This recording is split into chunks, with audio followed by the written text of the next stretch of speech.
देवाला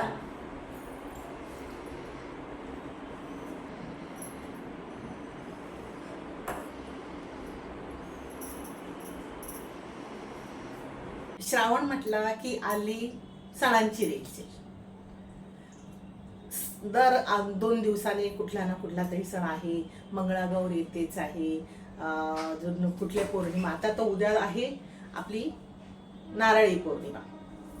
तर नारळी पौर्णिमेसाठी पण आपल्याला बरीच तयारी करावी लागते. जशी राखी आणणं, भावासाठी काहीतरी वस्तूंची खरेदी करणं, परत एखादा गोड पदार्थ बनवणं. तर आज मी बनवते नारळी भात. एकदम चविष्ट असा नारळी भात, पारंपरिक पद्धतीने बनवलेला. कुकरचा इथे वापर मी केलेला नाहीये.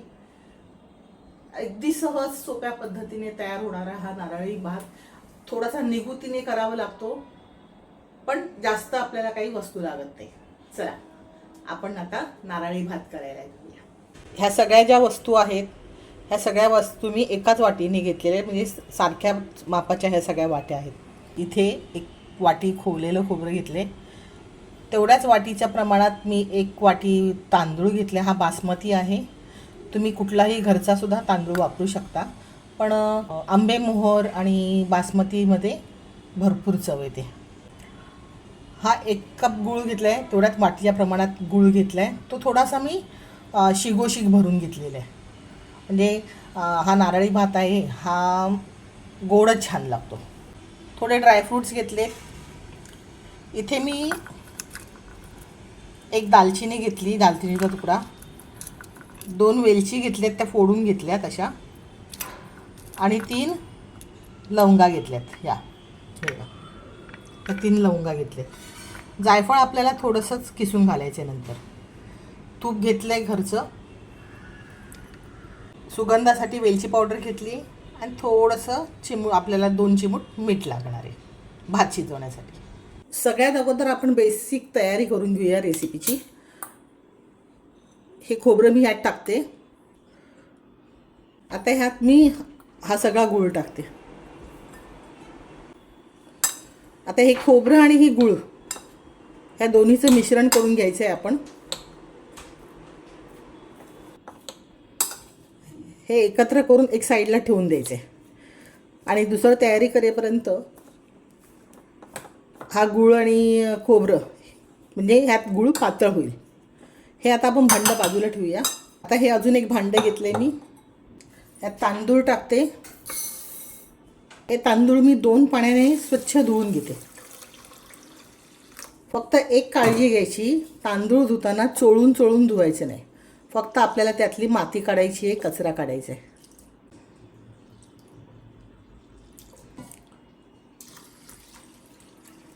आता ह्यात पाणी घालून तांदूळसुद्धा 15 ते 20 मिनटासाठी बाजूला ठेवूया. तांदूळ व्यवस्थित भिजला आहे. आता आपण हे पाणी निथळून काढूया तांदळातलं.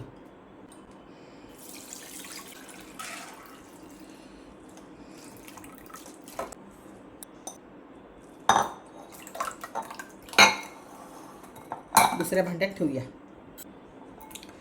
तांदूळ व्यवस्थित निथळलेत. आता आपण ह्याचा भात करायला घेऊया. इथे मी पाणी गरम करायला ठेवलं आहे.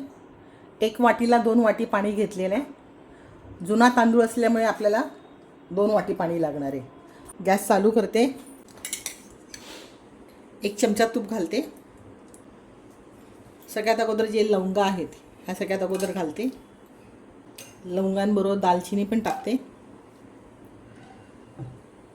थोडीशी तुपामध्ये ती परतायची.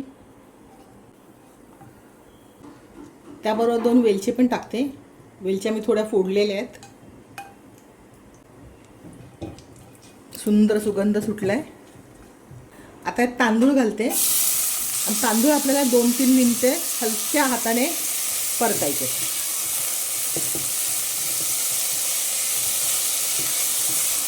तांदूळ आपला मोडला नाही पाहिजे, म्हणून एकदम हलक्या हाताने हा तांदूळ आपल्याला परतायचा.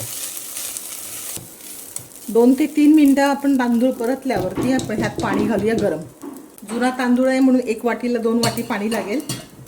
जुना तांदूळच वापरायचा आपल्याला. थोडंसं पाव चमचा मीठ टाकायचं आहे. कुठल्याही गोड वस्तूमध्ये थोडंसं मीठ खूप छान लागतं. ह्या पाण्याला उकळी आली आणि पाणी त्या भाताबरोबर झालं की आपण गॅस बारीक करून ठेवूया. हे बघा पाण्याला छान उकळी आली. आता भात आणि पाणी ह्याचं एकमेकांबरोबर सारखं लेवल झाली की आपण गॅस बारीक करूया.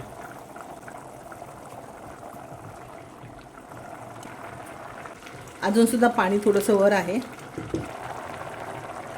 आता पाण्याचं लेवल आणि तांदळाची लेवल एकदम बरोबर झाली आहे.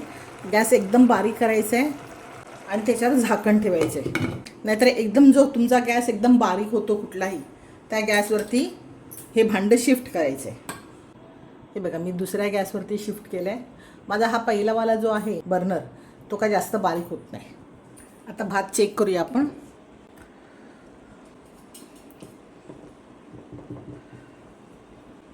हे बघा भात व्यवस्थित शिजला आहे आपला.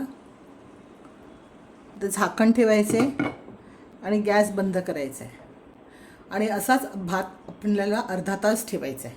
म्हणजे तोपर्यंत तो व्यवस्थित थंड होईल आणि जो कुठे कच्चा दाणा असेल तर तो पण शिजेल. हे बघा भात आता छान मुरला आहे आणि आता थंड पण होत आला आहे.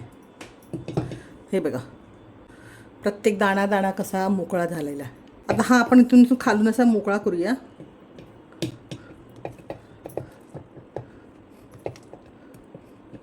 आणि हे बाजूला ठेवूया. कढई ठेवली आहे. ह्यात मी आता 2 चमचे तूप घालते. मी ड्रायफ्रूट्स आहेत हे सगळे टाकते आणि हे ड्रायफ्रूट सगळे तळून काढूया आपण. मंद गॅसवरतीच ड्रायफ्रूट तळायचेत. ड्रायफ्रूट बघा व्यवस्थित तळून झालेत. आता हे आपण काढून बाजूला ठेवूया. तर ह्यातच आपण हे सारण जी खोबरं आणि गुळाचं ते सगळं ह्याच्यात टाकूया. गॅस बारीकच ठेवायचा आहे. एकदम मंद गॅसवरती हे काम करायचं आहे. गुळ व्यवस्थित पातळ झालाय बघा. आता ह्यात आपण हा मोकळा केलेला भात घालूया.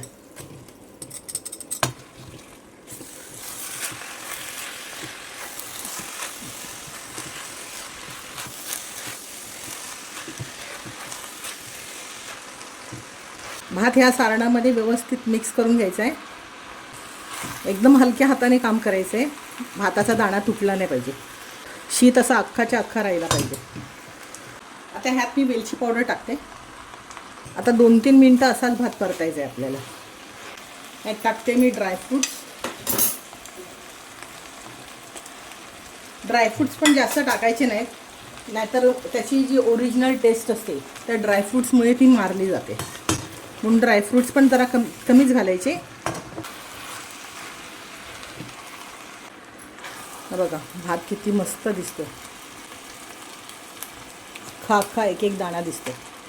आपल्याला 2-3 मिनटं झालीत भात परतून. आता गॅस बंद करायचा आहे आणि भात लगेच खायला घ्यायचं नाही. 10-15 मिनटं तो असाच मुरून द्यायचा आहे. झाकण काढूया. परत त्याच्यात थोडंसं तूप टाकूया. मिक्स करूया आणि पहिला नैवेद्य, नेहमी गोडाचा पहिला नैवेद्य देवाला दाखवूया. पण लावूया.